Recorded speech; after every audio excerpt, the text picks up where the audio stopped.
I've got to do what's right for me. So when you look at what people are offering, what their platform is, whether it's, you know, aligned with making sure that the convicted Orange Jesus. Was that floating around in your head before this? No. No. No. Holy cow, that just came out? And does it look like divisiveness, or does it look like someone who at least may not be perfect and I may not agree with wholeheartedly, but I know he's at least working for me? They thought Jasmine Crockett was just another Democrat, but they were so wrong. Crockett's takedown of Marjorie Taylor Greene has left political circles shook. From insider trading allegations to viral catchphrases, this is the unexpected rise of a political powerhouse.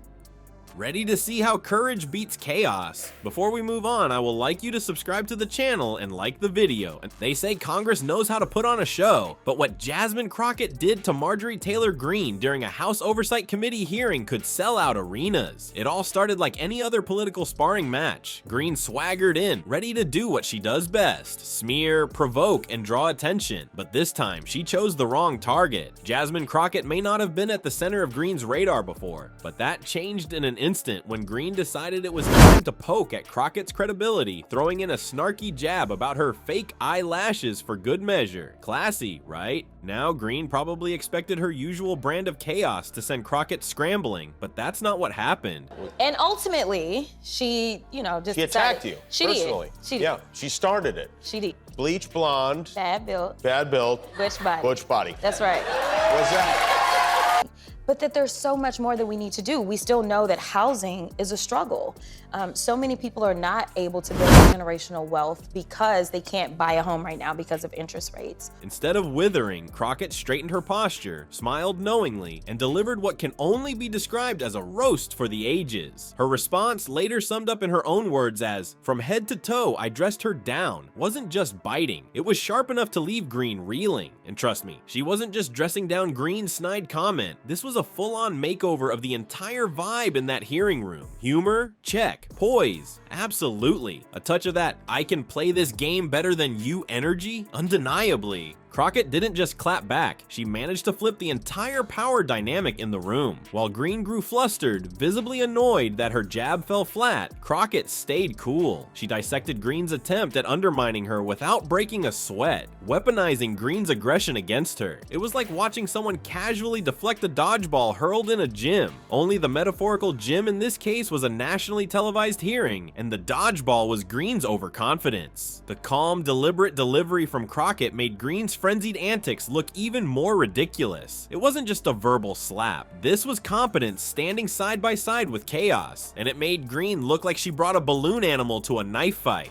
But here's where things get even more interesting. Crockett's from head to toe line. It struck a deeper chord than anyone could have predicted. What might have started as a quick retort to Greene's insult transformed into something that felt bigger, a rejection of performative outrage and cheap theatrics in favor of substance and professionalism. It wasn't just a put down, it felt like a response on behalf of everyone who's grown tired of the caricature Greene often represents. Crockett's moment gave people a kind of catharsis they didn't know they needed. And while Crockett's composure and wit obviously won her the round, the implications of that moment hit harder than just a made-for-Twitter soundbite. It marked a clear turning point in how Democrats approach dealing with figures like Greene, who often seem more interested in stirring up drama than legislating. The traditional approach, either ignoring these provocations or responding with dry rebuttals, clearly wasn't working. Crockett's blend of humor, directness, and self-assurance offered a new blueprint, proving that you don't have to stoop to someone else's level to win. You just have to be better, and she was. Jasmine Crockett wasn't about to let her viral moment end with a simple verbal takedown. Oh no, she had another card up her sleeve. This time, she didn't go for personal insults or cheap shots. Instead, she carefully, almost surgically introduced a new topic to the House Oversight Committee hearing. The subject, congressional stock trading reforms. Now, if you're wondering, what does that have to do with Greene? The answer is a lot. What happened next didn't just embarrass Marjorie Taylor Greene. It rattled her enough to make her her lose composure in front of everyone.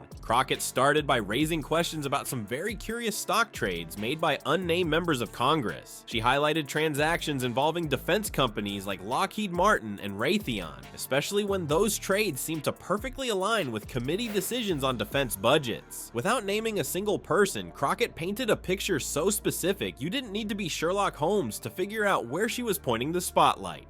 The timing of these investments? Let's just say calling it convenient would be putting it lightly. As Crockett laid out these patterns, you could feel the tension rise. Greene, usually the one throwing verbal punches, suddenly seemed uncomfortable in her seat. Then Greene couldn't hold back. She interrupted Crockett mid-questioning, blurting out a panicked demand. "Are you accusing me of a crime?" Now, here's where Crockett's brilliance really shined. She didn't rush to respond or get caught up in Greene's frantic energy. Instead, she stayed calm, kept building her case, and let the moment unfold naturally. Greene's outburst only made her look guilty, or at the very least defensive. After all, no one else in the room had said her name. Why was Greene so sure the comment was about her? It was the kind of self-inflicted wound you can't look away from. But why was Greene so spooked? Well, her financial disclosures from 2022 didn't do her any favors. Turns out she had purchased up to $50,000 in Lockheed Martin call options just weeks before the House Armed Services Committee greenlit a massive $840 billion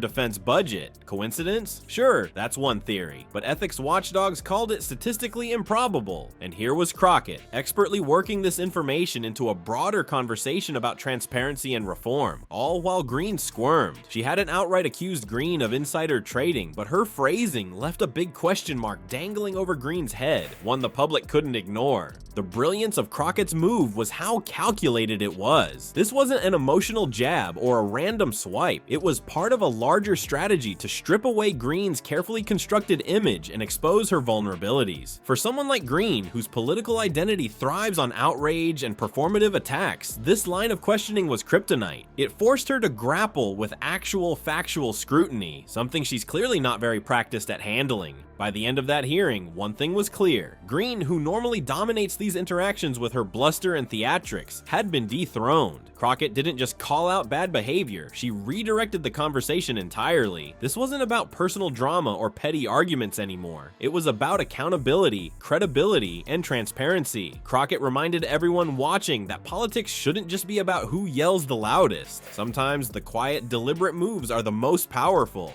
And this approach wasn't just about Greene either. It was bigger than that. Crockett stood up for more than herself in that moment. She stood up for the idea that leadership still requires integrity. For Greene, who loves to weaponize chaos, that realization was probably the most painful part of all. Jasmine Crockett didn't just shut down Marjorie Taylor Greene, she demonstrated a completely new way to handle political drama. While Greene spun herself into chaos and controversy, Crockett stayed composed, tearing apart both arguments and theatrics with factual precision. It wasn't just about humiliating Greene, it was about exposing the cracks in her entire strategy. If this is the kind of energy we can expect from rising leaders like Crockett, there's a glimmer of hope for a Congress defined by competency rather than noise. And as for Greene, you can bet she'll think twice before crossing paths with Jasmine Crockett again.